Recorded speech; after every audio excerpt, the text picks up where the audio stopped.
नमस्कार मित्रों, आर्य टीवी के इस आध्यात्मिक चैनल पर आपका पुनः विनम्र स्वागत है।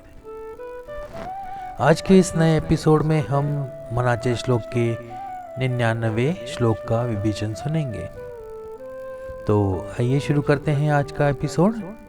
आज का श्लोक इस प्रकार है। जगी धन्य वाराणसी पुण्य राशि, तये माझी जाता गती पूर्वजांसी, मुखे राम नामावळी नित्य काळी, जीवाहित सांगे सदा चंद्रमौळी। आइए मराठी भावार्थ सुनते हैं। जगातील सर्व तीर्थक्षेत्रांमध्ये काशी अर्थात वाराणसी हे अत्यंत पवित्र ठिकाण आहे। येथे जाऊन व्यक्तीला पूर्वजांच्या मुक्तीसाठी गती प्राप्त होते। सतत रामनाम जपण्याने आणि चंद्रमौळी अर्थात भगवान शंकर नेहमी जीवाच्या कल्याणासाठी प्रेरणा देतात। या ठिकाणी धार्मिक कर्म व भक्तीमुळे जीवाचा उद्धार होतो। हिंदी भावार्थ देखते हैं। दुनिया के सभी तीर्थ स्थानों में काशी अर्थात वाराणसी अत्यंत पवित्र स्थान है। यहाँ जाने से पूर्वजों की मुक्ति का मार्ग प्राप्त होता है। निरंतर राम का नाम जपने से और चंद्रमौली अर्थात भगवान शिव सदैव जीव के कल्याण का मार्ग दिखाते हैं। इस स्थान पर धार्मिक कर्म और भक्ति से आत्मा का उद्धार होता है। आइए विवेचन सुनते हैं। पहली पंक्ति का विवेचन सुनते हैं। जगी धन्य वाराणसी पुण्य राशि। वाराणसी संसार में धन्य है क्योंकि यह पुण्य का भंडार है। यह पवित्र भूमि मानवता को आध्यात्मिक उत्थान और मोक्ष की दिशा प्रदान करती है। वाराणसी, जिसे काशी भी कहा जाता है, हिंदू धर्म में सबसे पवित्र स्थानों में से एक है। इसे मोक्षदायिनी नगरी कहा जाता है।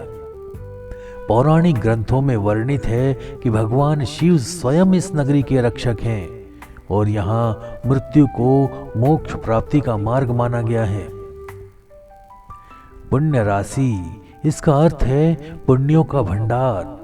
वाराणसी की भूमि गंगा नदी का प्रभाव और यहाँ के मंदिर साधकों और भक्तों के लिए पुण्य अर्जित करने का स्रोत माने गए हैं। गंगा के पवित्र जल में स्नान, वाराणसी के मंदिरों में पूजा और साधुओं से सत्संग, ये सभी व्यक्ति के कर्मों का शुद्धिकरण करते हैं। श्लोक में धन्यता को केवल भौतिक दृष्टि से नहीं बल्कि आध्यात्मिक दृष्टि से देखा गया है। यह भूमि उन साधकों के लिए धन्य है जो मोक्ष की आकांक्षा रखते हैं। यहाँ की पवित्रता से व्यक्ति का अंतःकरण निर्मल हो जाता है। वाराणसी का ब्रह्मांडीय स्वरूप ऐसा है कि इसे आनंद कानन भी कहा गया है। आनंद कानन, जिसका अर्थ है आनंद की वनस्थली। यह वह स्थान है जहां आत्मा और परमात्मा का मिलन होता है। भारतीय दर्शन में मृत्यु को जीवन का अंत नहीं बल्कि आत्मा की यात्री का एक पड़ाव माना गया है। वाराणसी में मृत्यु का विशेष महत्व इसलिए है क्योंकि यह आत्मा को जन्म मरण के चक्र से मुक्त करने में सहायक होती है। वाराणसी भारतीय साहित्य, संगीत और कला की भी राजधानी रही है। संत तुलसीदास, कबीरदास, रविदास जैसे महान संतों ने इस भूमि पर अपने उपदेश और काव्य प्रस्तुत किए। गंगा नदी को मां के रूप में पूजा जाता है। इसके जल को अमृत तुल्य माना गया है जो जीवनदायिनी है। वाराणसी के घाटों पर होने वाले अनुष्ठान और आरती इसे और भी विशेष बनाते हैं। आइए दूसरी पंक्ति देखते हैं। तय माजी जाता गति पूर्व जासी। जो इस पवित्र भूमि पर देह त्यागते हैं उन्हें और उनके पूर्वजों को मोक्ष प्राप्त होता है। भारतीय दर्शन के अनुसार मोक्ष आत्मा की वह स्थिति है जहां वह जन्म मरण के चक्र से मुक्त हो जाती है। इसे जीवन का अंतिम लक्ष्य माना गया है। वाराणसी को मोक्ष प्राप्ति का द्वार कहा गया है। पौराणिक कथाओं में वर्णित है कि भगवान शिव स्वयं काशी में निवास करते हैं और यहां मृत्यु को प्राप्त होने वाले जीवों को अपने त्रिशूल पर स्थान देते हैं। इसी प्रक्रिया को काशीवास कहा गया है। काशी में किए गए श्राद्ध और पिंडदान का महत्व इस बात से जुड़ा है कि यह न केवल वर्तमान बल्कि उसके पूर्वजों को भी उन्नति प्रदान करता है। भारतीय परंपरा में यह विश्वास है कि एक व्यक्ति के पुण्य कर्म पूरे परिवार और वंश पर प्रभाव डालते हैं। काशी में की गई साधना और तपस्या पूरे कुल के लिए फलदायी होती है। यहाँ निवास करने वाले साधकों और संतों की तपस्या, ध्यान और भजन कीर्तन से वातावरण में एक विशेष ऊर्जा व्याप्त होती है।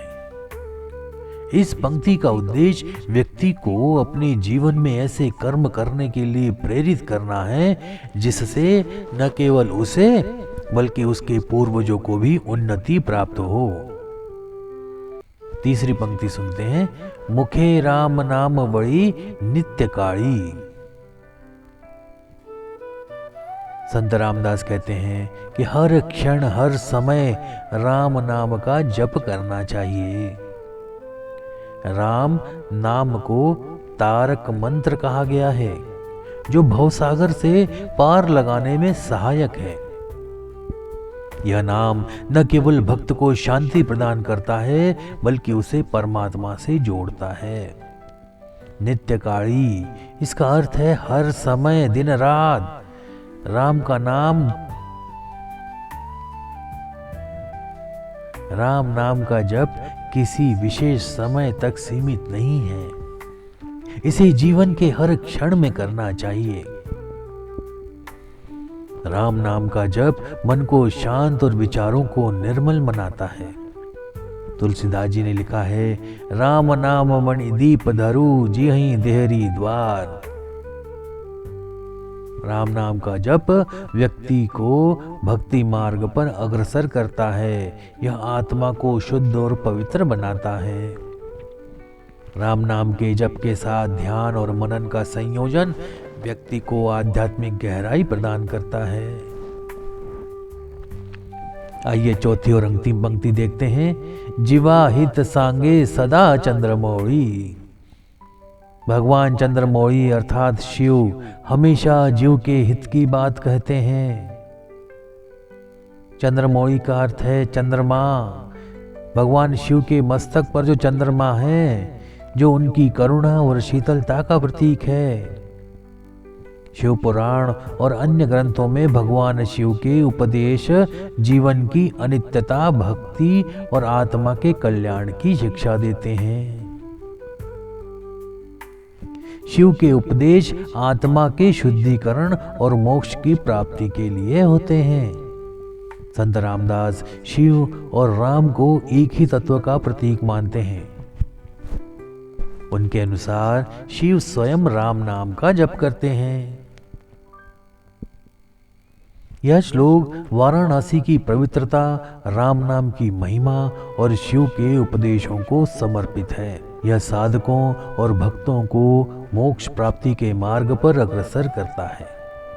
वाराणसी केवल एक नगर नहीं बल्कि आत्मा और परमात्मा के मिलन का स्थान है। राम नाम जपने और शिव के उपदेशों का पालन करने से व्यक्ति अपने जीवन को सार्थक बना सकता है। यह श्लोक भारतीय आध्यात्मिकता, दर्शन और परंपरा का उत्कृष्ट उदाहरण है। तो आज का विवेचन यही समाप्त करते हैं। मिलते हैं अगले एपिसोड में एक नए श्लोक और उसके विवेचन के साथ। तब तक के लिए जय जय रघुवीर समर्थ। नमस्कार।